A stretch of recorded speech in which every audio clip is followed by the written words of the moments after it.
Hey guys, editing Erin from the future. This is just kind of I've cobbled together what was supposed to be multiple vlogs, so it's going to be a little bit choppy as far as the actual timeline goes, but basically I've put together specific pieces that related to 3 different books that I read toward the end of November and then the beginning of December.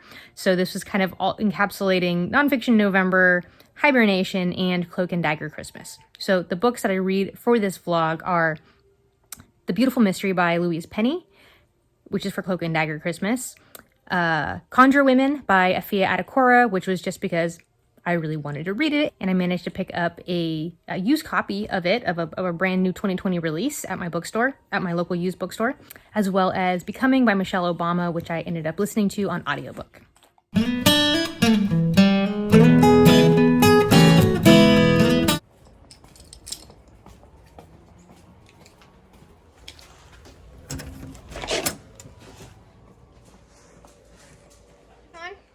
Yeah. Okay. This is at the Mazlubo's house. Yes, they set up my little cozy reading spot. I've got Conjure Woman there. And oh wait, let me show you all the goodies. Between what they have and what I just bought, we have all sorts of goodies. Charlie is in her room yelling my name. And then get some beers. And the whipped cream and pumpkin pie is actually my Thanksgiving Eve tradition dinner. Okay, so we are in Holly's room. We just resupplied our snacks here.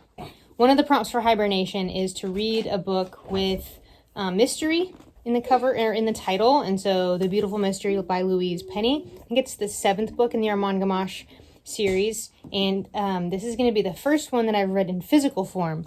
I don't plan to finish this during hibernation, and this will continue on into Cloak and Dagger Christmas. So I'm a good way through Conjure Women right now. I'm on page 276, so I have about 125 pages left or so, but I'm going to switch it up a little bit and start The Beautiful Mystery. What are you reading? What was the one that you were just telling me about that I got you for Christmas? Can you show us? I got a new butt, and then the first page he says, I have a new butt, or I need a new butt. It has a crack in it. And Holly, what book are you reading? I'm still reading Harry Potter and the Half-Blood Prince. Yep.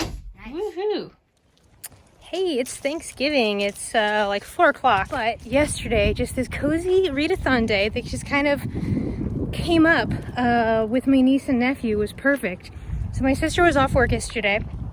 The kids off school. My brother-in-law still had to work, and he's working from home.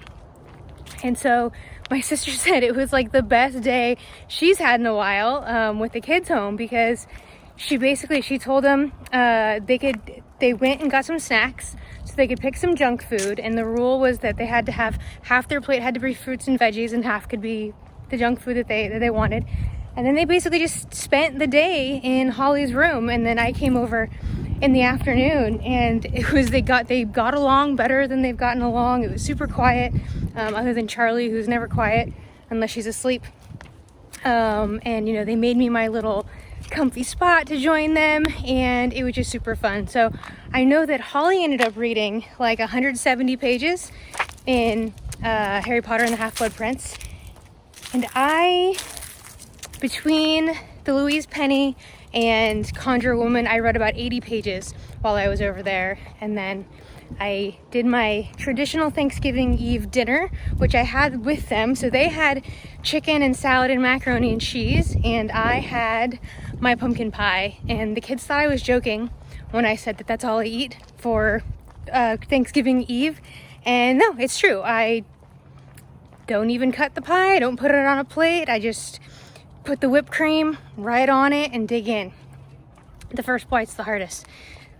So yeah, we did that and then just hung out, and we had Bake Off on, like the old holiday edition Bake Off episodes on, and just had a nice time. Now I'm hoping that I can get about an hour of reading done. I'm really, really into the Louise Mysteries in the title, and I can't remember what it is, but it's so cool. It takes place in a monastery in Quebec. It's a real monastery that like no non-religious person ever gets to go there, and it has to do with like finding the original Gregorian chants, and it's on like an island in Quebec, and there's a murder there. One of the monks ends up dead, and so Armand and his crew are the first non-religious people to be admitted there, and so that's the mystery, and it's really, really good. I'm excited because it's my first time reading the physical book of it and not listening to the audio book. And I can't think of his name. I love the audiobook narrator, but I'm really enjoying reading it in physical form. So that's exciting. And then Conjure Women, also super great. I think I'm like 120 pages or so away from being finished with that. So I think I should start with Conjure Women because I want to be done with that in the next day or two, and then focus my attention on Louise Penny. So I just finished Conjure Women, and it is so good. So the story takes place in kind of multiple timelines, during slavery, right before the Civil War, and then afterwards, and kind of in the middle as well. So we kind of jump around in time frames, and the chapters will be named. There are many chapters that have the same name, so it'll be wartime or slavery time is the most common, but then there'll be like ravaging and Exodus. I think there's a couple different chapters called Exodus. So the titles I think they're all one word titles that kind of, clue you into what's happening in that chapter or where you are even in time. And it's where our main characters are two slave women, Maybelle and Rue. Rue is the daughter of Maybelle, and they are both Conjure Women. So by that, they are like the healers. They use just the earth, plants around to cure people, birth babies, take care of wounded people, but also will do like magic. So you kind of decide for yourself, figure out what magic is actually being done, if there's any magic being done. It's a story of contrasts. Faith in God, faith in magic, or in the folklore, in the Conjure Women. Evil, real or imagined, secrets and lies, deception and superstition, black and white, of course, and the gray in between, or the mixed race in between, faith and folklore, curses and cures, and the evil that is real and the evil that is imagined. In the way that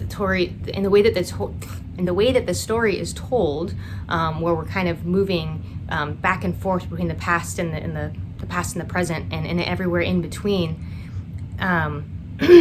it's like a puzzle, and we're getting pieces of the puzzle, and sometimes maybe the piece was there but it was upside down, and then the piece gets flipped over and revealed. So I love the way that the whole thing came together, and things that you thought you knew, there was more to it than what you were led to believe before. So there's all sorts of little reveals, and just like a deepening, enriching of the story that goes on.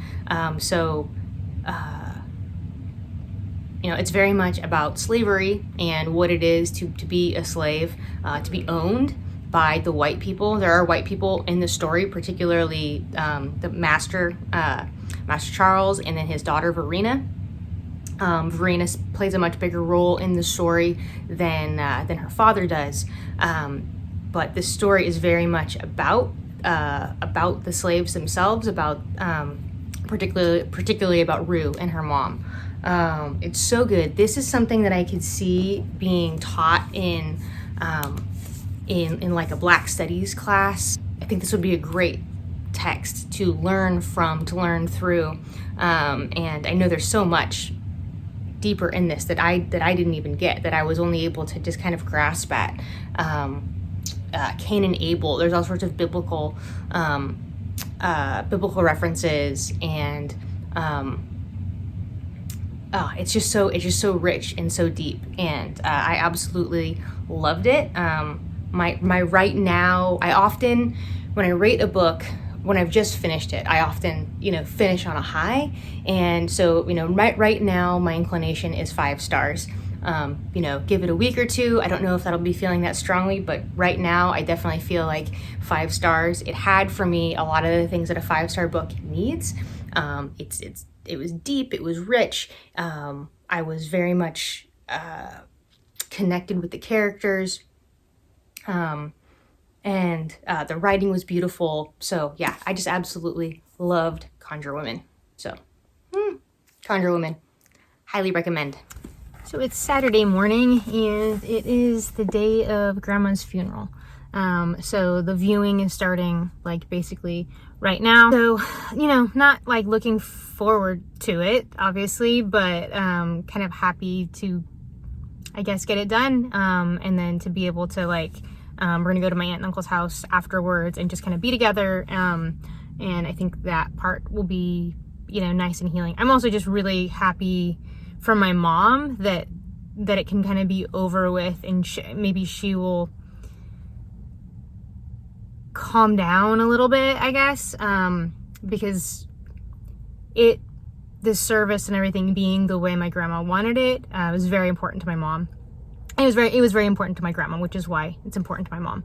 And she's really the one that's felt like the pressure to make it as good as we can. And obviously COVID, there's added restrictions to it. And I guess I'm just kind of stalling, not wanting to go in. So my cousin just pulled up behind me. So if she's getting out of her car, I guess I'm gonna kind of have to also. So I do have my Louise penny with me, the beautiful mystery. So because we have this 2-hour window and only 2 of us can be in it at a time, there might be kind of some time to kill. So completely shifting gears, I am absolutely loving this book.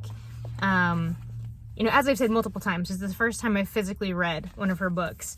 And so I don't know if my experience of it feeling like so juicy and so good is because I'm reading it physically rather than in an audiobook, if that's adding to the experience, or did she just way step up her game? And so this one is a closed circle mystery because it happens in this very isolated monastery where Gamache and his partner are the only non-religious people to have been, to be in this place. So we know that it's one of the monks. So anyhow, there's my cousin going in, so I better go with her. How gorgeous is that tree? I love it. It is so bright. I hope that's coming through. How bright that tree is.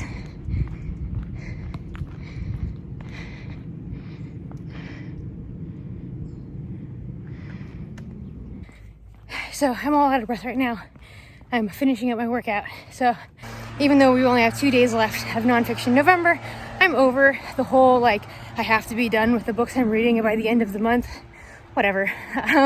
Finally, Becomong by Michelle Obama was available on my Libby app. It was one of those It's Your Lucky Day releases. So I have the physical book of it, but I just kept hearing how great the audiobook is because Michelle reads it herself. So so I'm listening to that right now. That's another good thing for just activity, whether it's a walk, a run, a workout, whatever it is. Throw on an audiobook, lace up your shoes, and just head out the door. All right, I'm almost home. I'm gonna run the rest of the way. Okay, reading vlog. It's Friday, December 4th. I just basically showed up to a meeting that I hadn't heard the announcement that is now virtual. Our governor just announced new kind of shelter-in-place stuff yesterday, so I suppose this meeting was affected. It's a meeting for local young professionals, and I'm there, representing myself, but also specifically representing my Active 2030 club. So anyway, I'm listening to the audiobook of Becomong by Michelle Obama, which is read by her. And ladies, when you're at a certain point in your cycle, when like surprising things. Like you just become emotional at times when you normally wouldn't. So where I am in the book right now, it's right about halfway through, I think, and or no, maybe I'm like 3/4 of the way through. Anyway, it's the transition. She's describing the transition of her and the family, Barack and the family moving into the White House, and this encounter she has with like the actual transition, where President Obama goes with President Bush and Michelle goes with Laura. And the way she's describing the compassion and like sentiment that that Laura has for Michelle as this like, you don't know what you're getting into, kid, kind of thing, it just like it made me tear up. And then describing how there's this tiny club of people that know the experience of being the first family. It just kind of made me tear up. It was this very human. I think that's what is the whole book, particularly when we're looking at individuals, Michelle and her family, as real humans, just normal humans becoming these public figures, and all that comes with that. She just brings I don't know what I'm saying. I'm trying not to like choke up as I'm saying it. But yeah, she just really brings the humanity into it, and that's what I think this part in particular is really effective at doing. It's interesting, the parts where she's talking about more about their life and that kind of stuff, but I think the points that I'm finding most like powerful is the parts where it's really humanizing people that we tend to look at as kind of untouchable and unlike us in some way, and really it's Michelle from the block who shops at Target. So anywho, heading back home to go do my meeting virtually, not in person. Can you draw?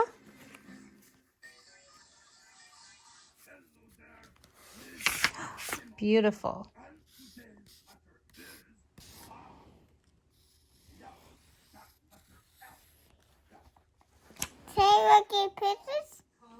Sammy and I are watching The Office, and we just watched the Jim and Pam proposal. It's just, I knew it was coming, but every time.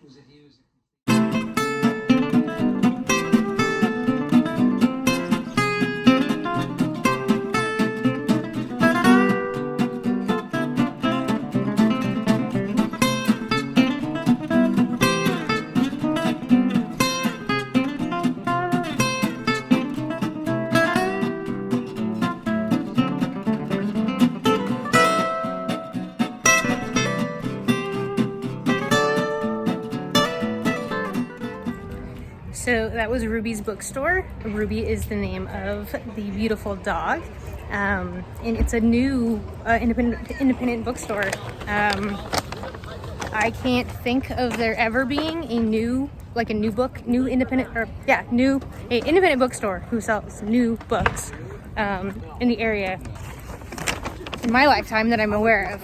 Like when I was growing up as a kid, Walden's Books, Borders, Barnes & Noble. Barnes & Noble's still here. Tower Books, which Tower Records went out of business. So super excited to have them. Stacy, the owner, is super great. I always have a good conversation when I go in there with her. Actually, I was looking for the second Atakora lock. I don't know what the name of the actual series is called. It's the one with the Texas Ranger Darren Matthews.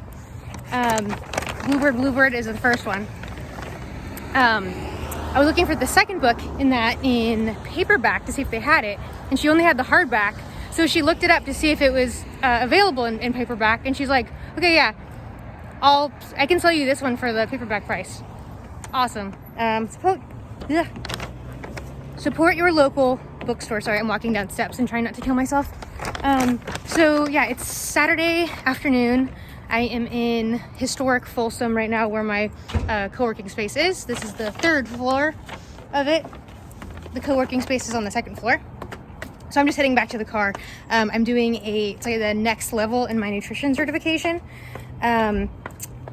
Just getting more complex stuff. So I'm doing that this weekend. So I started off this morning doing that from home, and then after our lunch break, I came over here. It's only like 6 minutes away from my house. So when I get in the car, I will show you the books that I just got, including Christmas presents for the kids. Wait, I can't show you the Christmas presents for the kids because they might see this. Darn. I'll show you what I got for the baby. So Charlie, the two-year-old is mildly obsessed with trucks, like big trucks. It started off with garbage trucks, which she calls icky trucks. And we have the Little Blue Truck and the Little Blue Truck Leads the Way, which the board books, which Little Blue Truck Leads the Way happens in the city. She loves that one because there's all sorts of icky trucks. And so now we're working on differentiating between icky trucks and buses and tractors. And she loves, there's a scene with the street sweeper and there's like the big brushes. And she always says, she goes, oh, icky truck. And then she says to that one, icky truck is cleaning. So I found Little Blue Truck's Springtime, and so it's Little Blue Truck, and there's all sorts of animals and all sorts of stuff like that. And so I think she will really enjoy this one. She is really loving books right now, which of course I want to promote, foster that. What else did I get? So I specifically went in there to see if I could find some stuff for the kids, but also Heaven My Home, that's the name of the book, by Atakora. Does it say the name of the Highway 59 series? A Highway 59 novel. So I got that one. And again, it was so cool. She gave it to me for the price of the paperback. And then, since I just finished book 8 in the Louise Penny or Mangamash series, I just picked up book 9, How the Light Gets In. Because I just absolutely loved that one. I love the audiobooks, but I really enjoyed the physically reading The Mysterious Mystery. Mysterious Mystery? No, The Beautiful Mystery. That's what it's called. The Mysterious Mystery? The Beautiful Mystery. Yeah, so I'm excited to, I don't know if I'll get to this actually during Cloak and Dagger Christmas, but I'm happy at least to have the option to. And then I can't show you the other stuff because it's a surprise for the big kids who watch my videos. So I'm gonna go home and chill and read.